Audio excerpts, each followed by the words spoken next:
On her 17th birthday, the black obese girl was sold to a cowboy to pay off debt. The merchant announced as the trembling girl stood in the dusty street, watching the giant cowboy dismount his horse. The townsfolk whispered cruel remarks about her weight and dark skin, placing bets on how long she'd survive doing ranch work.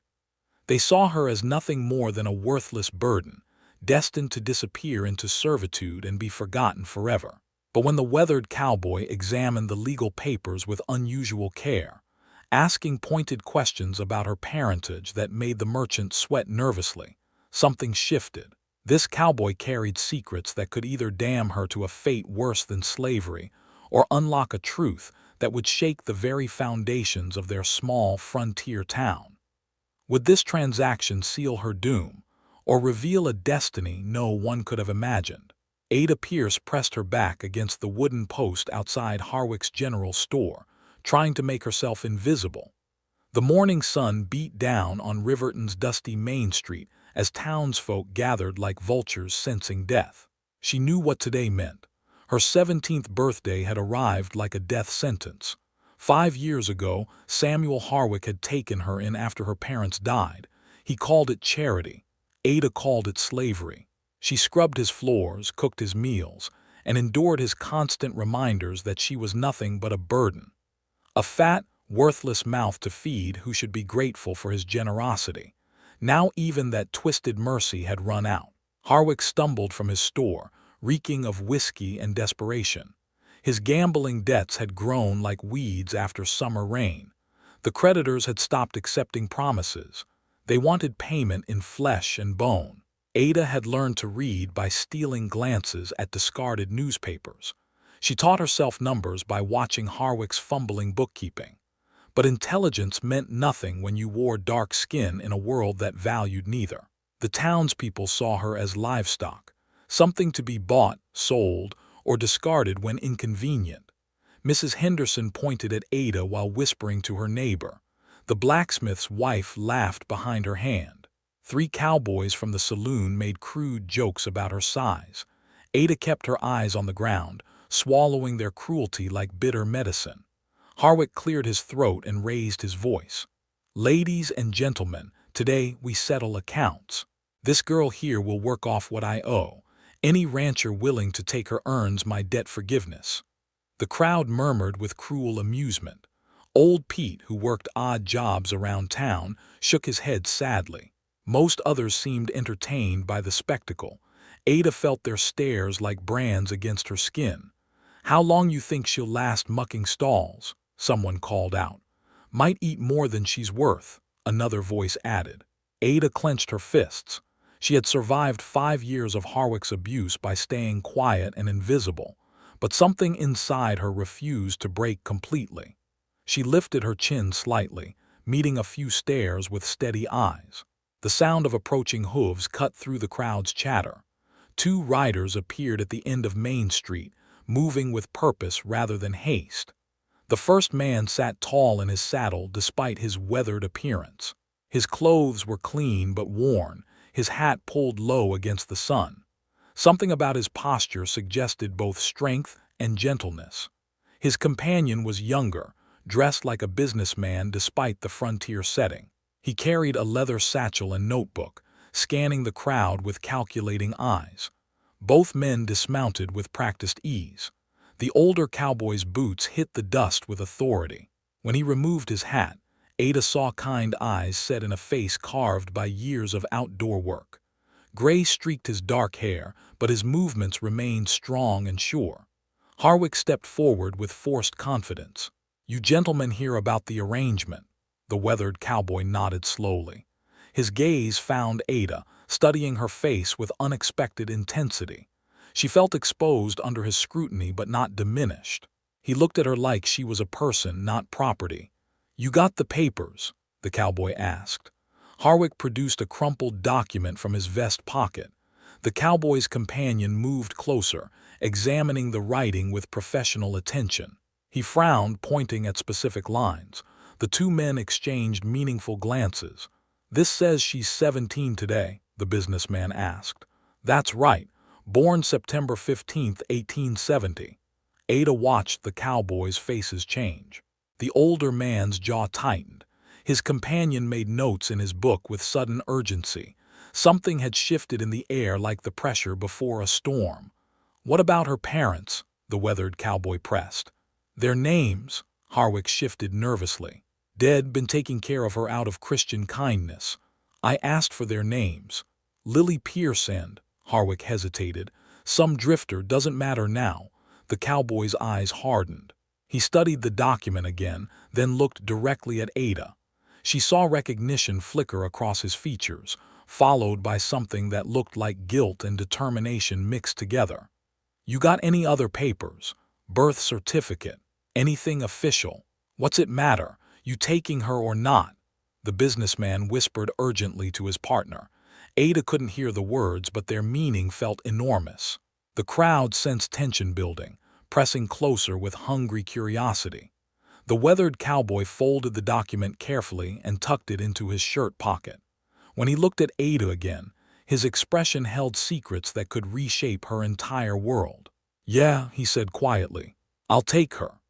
If you are enjoying this story of how one cowboy's shocking decision will change Ada's life forever, don't forget to comment where you are tuning in from to show how this story can connect us across any distances, backgrounds, and hearts. Because what will happen in the next 15 minutes in this dusty frontier town will completely transform everything Ada thought she knew about herself. The weathered cowboy helped Ada onto the wagon seat beside him. His touch was gentle, respectful, nothing like the rough handling she expected. His companion climbed into the back, still studying papers with intense focus. "Name's Gideon Creed," the cowboy said as they rolled away from town. "This here's Marcus Webb." Ada nodded but stayed silent. Trust felt dangerous after years of betrayal. The wagon creaked along dusty trails for miles. Rolling hills stretched toward distant mountains. Ada had never traveled beyond Riverton's borders. The vastness felt both terrifying and liberating. Marcus suddenly straightened in the wagon bed. "Gideon, look at this date again." Gideon pulled the horses to a stop. Marcus handed him another document from his satchel. Official seals and elaborate handwriting covered the page. Ada glimpsed legal language she couldn't fully understand. "September 15th, Marcus read aloud. "Same birthday, same year." Gideon's knuckles whitened as he gripped the reins. His face went pale beneath his weathered tan. "Sweet Lord," he whispered. "What's happening?" Ada finally spoke. Gideon turned to face her fully. His eyes held a mixture of joy and sorrow that made her stomach flutter. "Ada, what was your mother's full name?" "Lily Pierce." "Why does that matter?" "And Harwick told you your father was just some drifter." Ada nodded, confused by the intensity in his voice. Marcus leaned forward between them. "Ada, we need to tell you something that's going to sound impossible." Gideon pulled out a leather portfolio from beneath the wagon seat. Inside were official documents, land deeds, and a photograph. The picture showed a white man with kind eyes standing beside a beautiful woman with dark skin. The woman held a baby wrapped in fine linen. Ada's breath caught. The woman looked exactly like her mother. "Your father wasn't a drifter," Gideon said softly. "His name was Josiah Thornfield. He owned the biggest ranch in 3 counties. The world seemed to tilt sideways. Ada gripped the wagon seat to keep from falling. "That's impossible. Mama never mentioned any Thornfield." "She was protecting you," Marcus explained. "There were people who didn't want a mixed child inheriting prime ranch land." Gideon spread the documents across his lap. Ada saw her name written in flowing script.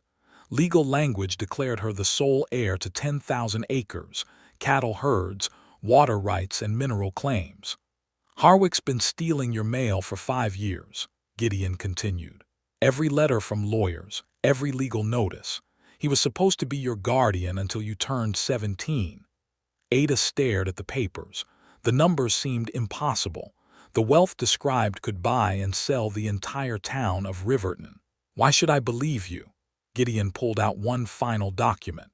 A marriage certificate showing Josiah Thornfield and Lily Pierce wed in Denver, Colorado.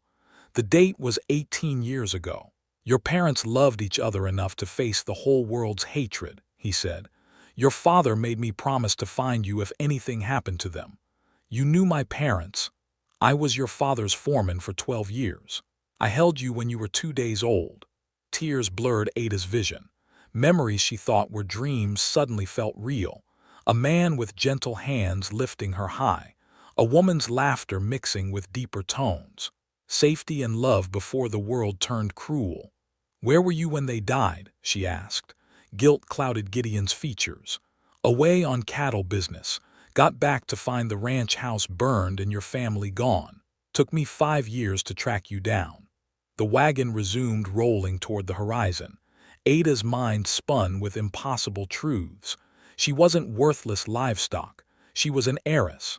The richest person for 100 miles in any direction. "The Thornfield Ranch," Marcus said, "sits on some of the best grazing land in Wyoming territory. Your cattle operation alone generates thousands yearly." Ada touched the marriage certificate with trembling fingers. Her parents hadn't been ashamed of their love. They'd made it legal and permanent despite social pressure. "What happened to the ranch while I was gone?" "I kept it running," Gideon replied. "Saved every penny for when you came home. The account books are waiting for your review." They crested a hill as the sun reached its peak. Below them stretched an enormous valley filled with green pastures and grazing cattle. A grand ranch house sat beside a clear river, with barns and corrals spreading in all directions. "Welcome home, Miss Thornfield," Gideon said. Ada's heart hammered against her ribs. The property seemed to go on forever. Hundreds of cattle dotted the landscape. Workers moved between buildings with purposeful activity. "All of this belongs to me. Every acre, every cow, every building." A Mexican woman emerged from the ranch house as their wagon approached. Her graying hair was pulled back neatly, and her dress showed both dignity and practicality. She waited with patient curiosity. "That's Maria Santos," Gideon explained. "She's been keeping house and managing domestic affairs. Waiting for you to come home." Ada climbed down from the wagon on shaking legs. The woman studied her face carefully, then broke into a brilliant smile. "You have your mother's eyes," Maria said warmly, "and your father's stubborn chin." Ada looked back at the vast ranch spread before her. This morning she'd been a servant girl facing a lifetime of bondage. Now she stood on her own land as one of the territory's wealthiest citizens. The transformation felt too enormous to grasp, but the legal documents in Gideon's hands were real. The ranch was real. Her parents' love had been real. Everything was about to change. Maria Santos led Ada through the ranch house with pride evident in every step. Polished wood floors gleamed beneath Persian rugs. Oil paintings of Western landscapes decorated the walls. The furniture was elegant but practical, built to last generations. "Your mother picked out these curtains," Maria said, touching blue fabric that matched the Wyoming sky. "She had excellent taste." Ada ran her fingers along a mahogany dining table that could seat 20 people. Crystal glasses caught afternoon sunlight, casting rainbows across the room. This was wealth beyond anything she'd imagined. Gideon appeared in the doorway with an armload of ledger books. "Ready to see the numbers?" They spread the account books across the dining table. Ada studied columns of figures while Marcus explained the ranch's finances. Cattle sales, land leases, and investment returns created steady income streams. The total wealth made her dizzy. 10,000 acres of prime grazing land, Marcus summarized. 3,000 head of cattle, water rights to the Sweetwater River, and mineral rights to everything underneath. Ada absorbed the information with growing confidence. Numbers made sense to her. Patterns emerged from seemingly random data. Her mind organized the financial picture with surprising clarity. "The Morrison account pays late every month," she observed, pointing at the ledger. "Why do we tolerate that?" Gideon looked impressed. "Been wondering the same thing myself. And these feed costs seem high for summer grazing. You caught that quick. Most folks wouldn't notice." Ada felt something awakening inside her. Years of watching Harwick's clumsy bookkeeping had taught her to spot inefficiencies. Her mother's voice echoed in memory. teaching her to read people's hearts and intentions. A commotion outside interrupted their financial review. Horse hooves thundered into the yard. Angry voices carried through the windows.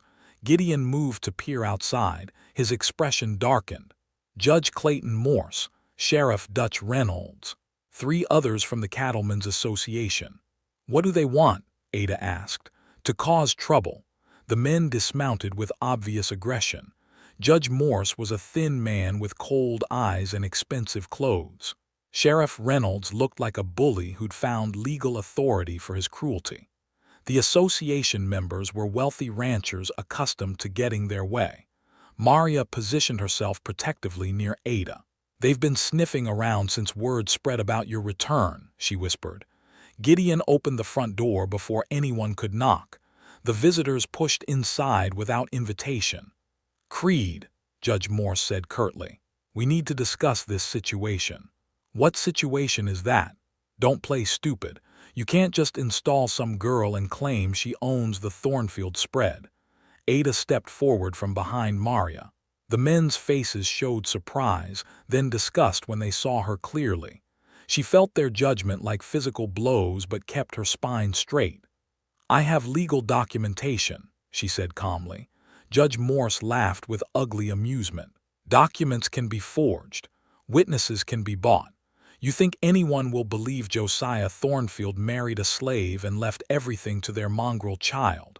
The words stung, but Ada had endured worse. She gestured toward the papers spread across the dining table.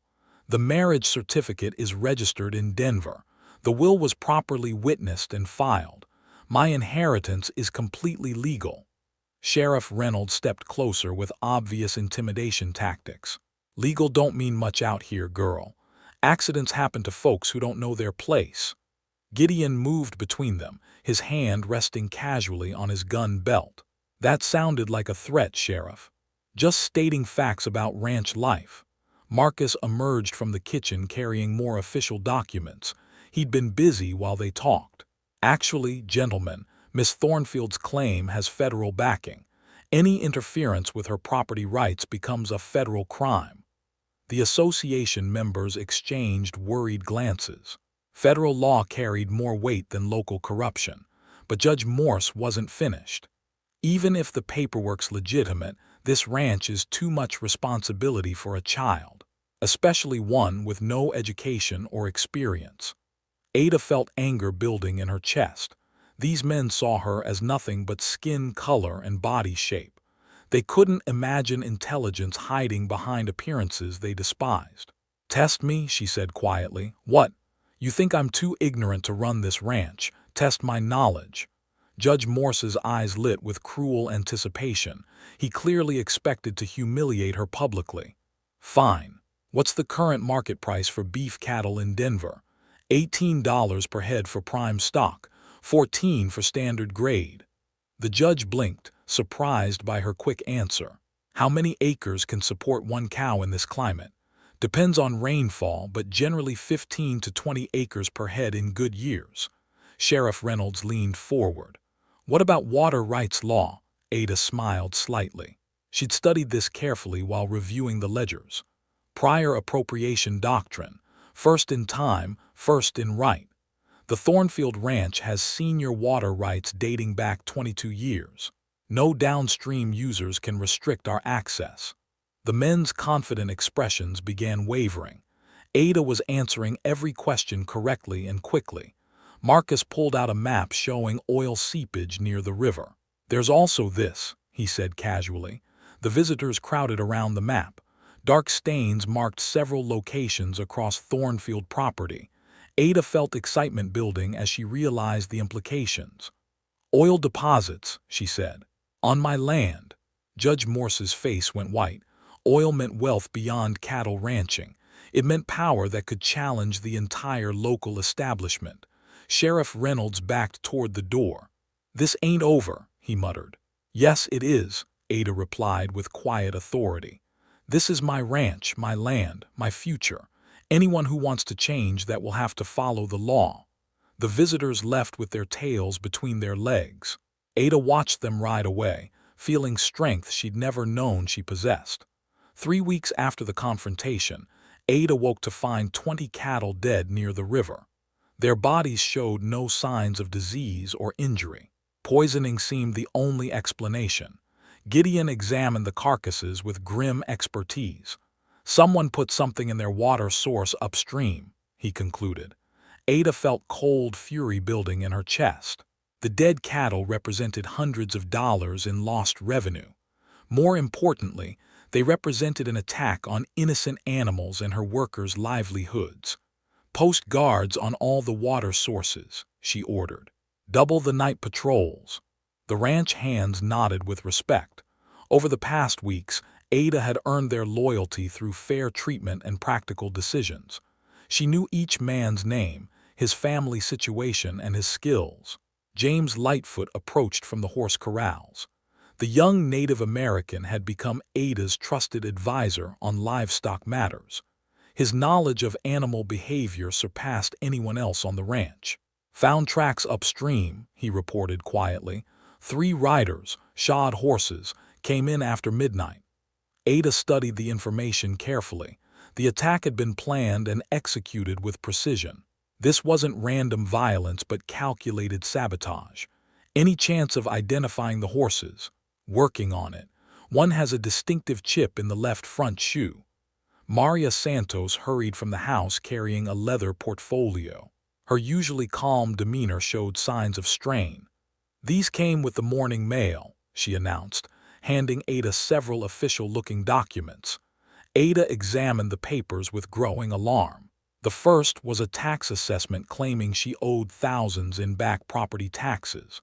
The second questioned the validity of her parents' marriage. The third demanded an immediate survey of property boundaries.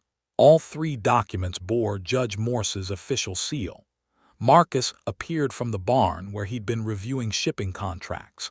His business experience had proven invaluable in managing the ranch's commercial relationships. "More problems," he said, holding up a telegram. "3 of our biggest buyers are canceling fall orders. No explanation given." Ada felt the walls closing in around her. The coordinated attacks weren't coincidental. Someone was systematically trying to destroy her financially and legally. "They're hitting us from every direction," she observed.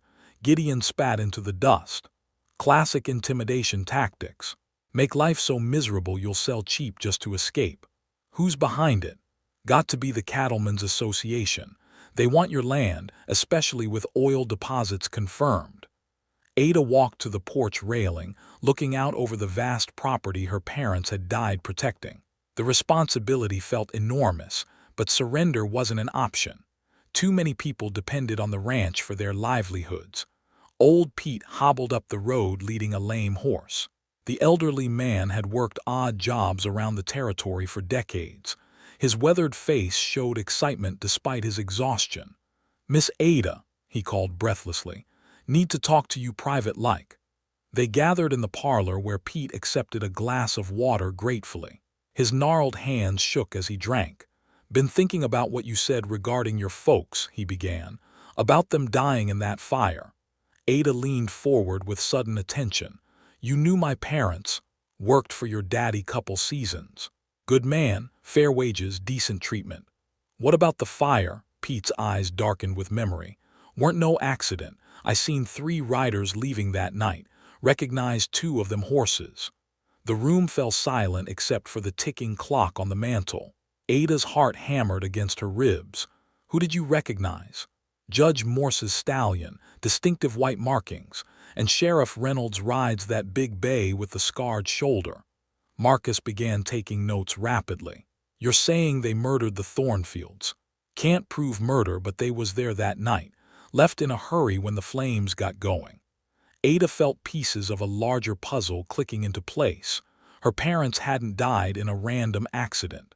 They'd been killed by the same people now trying to steal her inheritance. "Why didn't you report this 5 years ago?" Pete laughed bitterly. "Report what? To who?" "Sheriff Reynolds, Judge Morse. They run this county like their personal kingdom." Gideon stood up abruptly, pacing to the window. "It makes sense now. They killed Josiah and Lily, then tried to claim the land was abandoned." When that didn't work legally, they planted Harwick to keep you hidden until you came of age.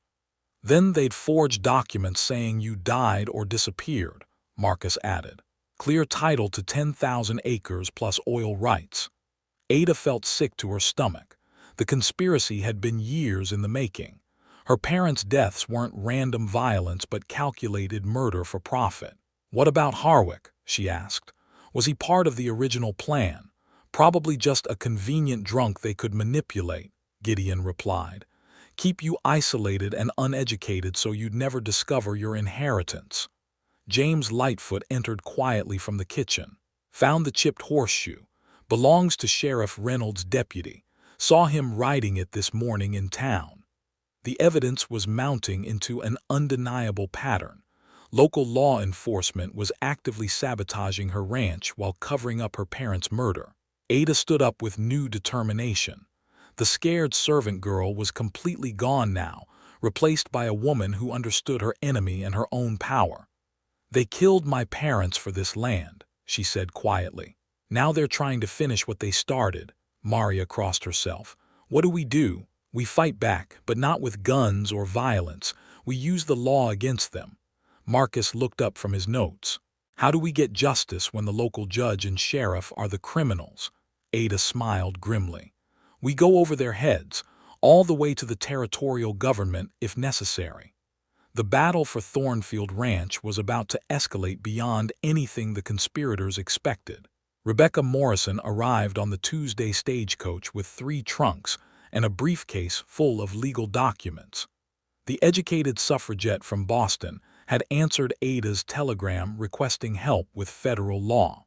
Her crisp traveling dress and confident manner drew stares from curious townspeople.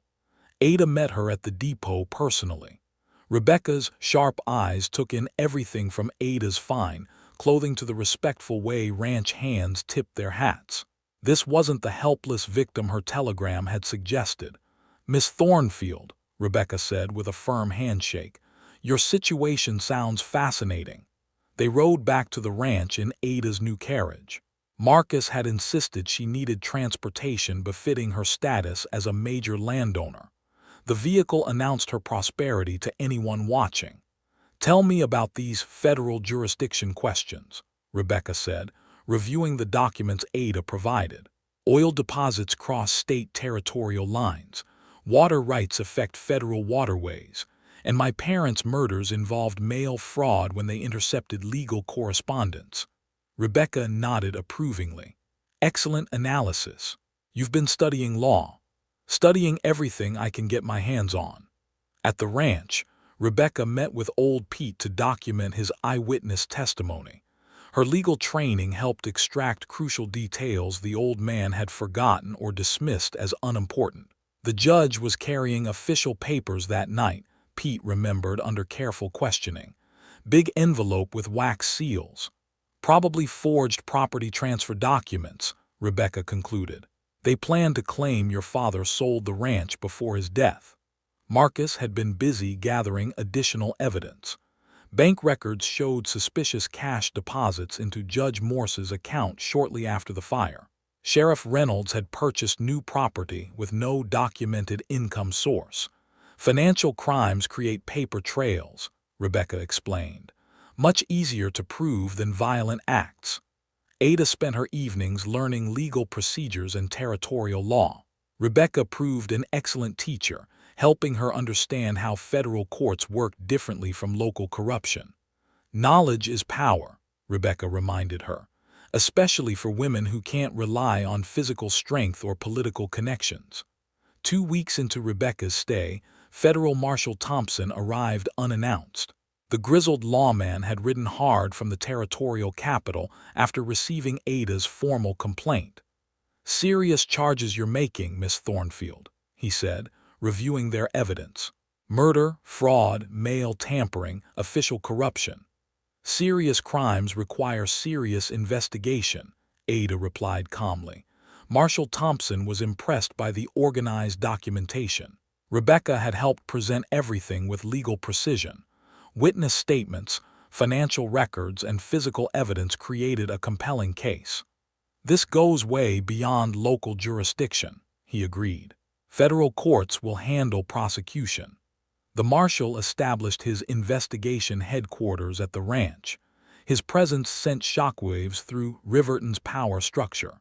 Federal law enforcement couldn't be bought or intimidated like local officials. Judge Morse arrived the next morning with Sheriff Reynolds and 4 armed deputies. They claimed to be serving eviction papers based on Ada's fraudulent ownership claims. Marshal Thompson met them at the ranch gate with federal authority. "This property is under federal protection pending criminal investigation," he announced. "Any interference constitutes obstruction of justice." Judge Morse's face went purple with rage. "You have no authority here, Marshal." "Want to test that theory in federal court?" The standoff lasted an hour. More townspeople gathered to watch the confrontation. Ada stood on her porch in full view, demonstrating that she wasn't hiding or running. Sheriff Reynolds finally backed down when the marshal threatened immediate arrest for interfering with federal investigation. The local officials retreated with their tails between their legs. Word spread quickly through the territory. Federal marshals investigating local corruption was big news. Newspaper reporters arrived from Denver and Cheyenne to cover the story. Ada found herself giving interviews to Eastern journalists, fascinated by the young heiress fighting establishment corruption. Her articulate responses and obvious intelligence surprised reporters expecting a simple victim story. "Education and determination can overcome any obstacle," she told the Denver Post. "My parents didn't die so their killers could profit from murder." The publicity created additional pressure on territorial authorities. Governor Hoyt sent representatives to observe the investigation personally. Political careers were at stake if federal corruption charges proved accurate. Rebecca helped Ada prepare for the formal hearing scheduled in territorial court. Her testimony would be crucial for establishing motive and opportunity for the conspiracy. "Remember," Rebecca coached, "stick to facts you can prove. Let the evidence speak louder than emotions." The night before the hearing, Maria found hidden papers in Harwick's old belongings. Letters between Judge Morse and unknown partners discussed eliminating the inheritance problem permanently. "They're talking about killing you," Maria whispered fearfully. Ada felt cold determination replace her earlier nervousness. The conspiracy was even deeper than she'd suspected. These men had killed her parents and planned to murder her too. Marshal Thompson reviewed the new evidence with grim satisfaction. "This seals the case. Premeditated murder plus conspiracy to commit additional murders. They're looking at federal prison or hanging." The morning of the hearing dawned clear and bright. Ada dressed in her finest clothes, looking every inch the successful businesswoman she'd become. Rebecca stood beside her as they entered the packed courthouse. Judge Morse sat at the defendant's table with expensive lawyers from Denver. Sheriff Reynolds looked nervous beside his legal counsel. Samuel Harwick appeared broken and defeated. Federal Judge Harrison presided over proceedings with stern authority. His reputation for fairness and incorruptibility had brought him from Washington specifically for this case. "The territory versus Morse, Reynolds, and Harwick," he announced. "Charges of murder, conspiracy, fraud, and official corruption." Ada took the witness stand with calm confidence. The scared servant girl was completely gone, replaced by a woman who understood her power and intended to use it for justice. The truth was finally going to emerge. Ada's testimony rang clear through the packed courthouse.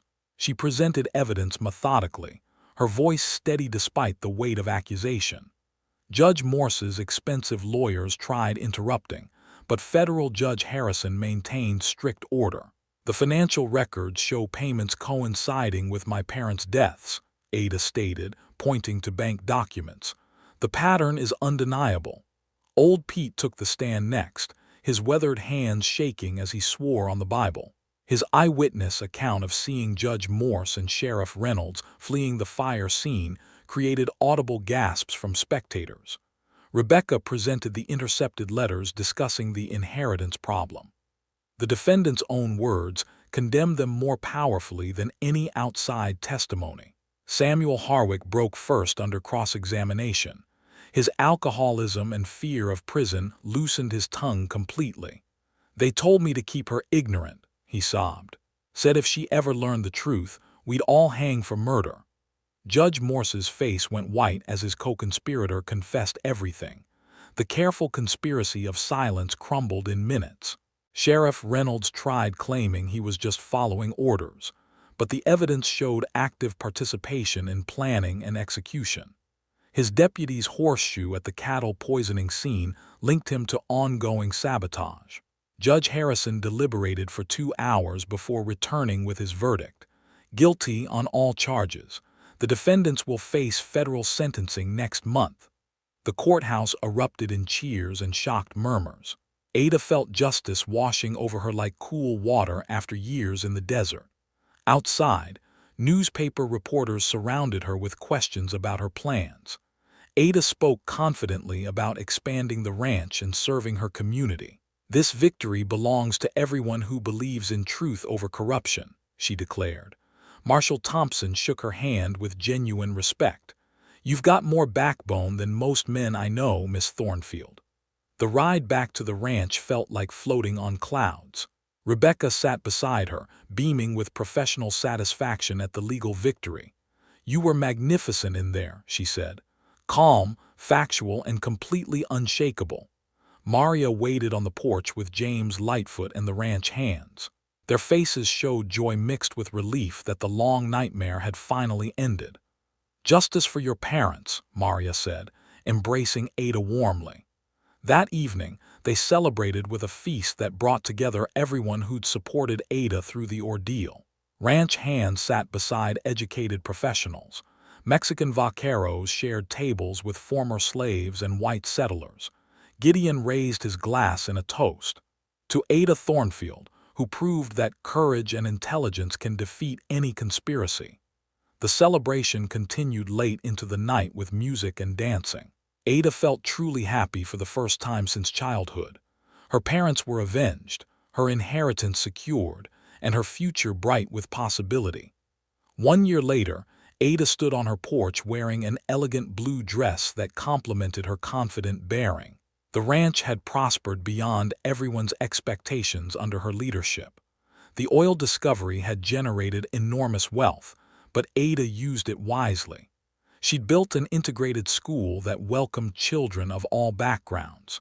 Her employment practices provided fair wages regardless of race or nationality. James Lightfoot approached with reports from the horse training program they'd developed together. Their partnership had grown into something deeper over the months. "The territorial governor wants to meet with you again," he said, handing her an official letter. "Something about statehood discussions." Ada smiled as she read the invitation. Politicians who'd once dismissed her now sought her counsel on major decisions. "What do you think?" she asked James. "I think you should do whatever feels right. You've never steered us wrong." Their wedding was planned for next month. A union of equals who'd found love while building something greater than themselves. Maria emerged from the house with afternoon tea and business correspondence. The ranch now employed 43 people full-time, making it one of the territory's largest employers. "The Denver investors want to discuss expanding the oil operation," Maria reported. Ada reviewed the proposal carefully. Business decisions came naturally now after months of experience. She'd learned to balance profit with responsibility to her community. Marcus arrived with the weekly financial reports. The numbers continued exceeding projections month after month. "You're officially one of the wealthiest people in 3 territories," he announced cheerfully. Ada looked out over the vast property her parents had died protecting. Cattle grazed peacefully in green pastures. Workers moved between buildings with purposeful energy.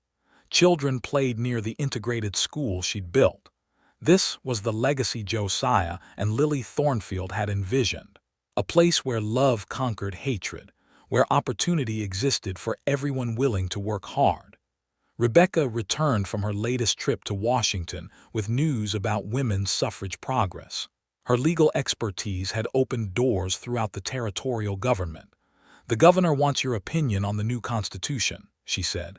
"Your influence carries real weight now." Ada touched the slight swell of her belly where her first child grew. The next generation of Thornfields would inherit a world slightly better than the one she'd been born into. "Mama always said this land would provide for those who loved it right," she said softly. "I reckon it's my turn to love it right." The sun set over Thornfield Ranch, painting the sky in shades of gold and crimson. Ada Thornfield had transformed from dismissed servant girl to respected leader who changed her entire community.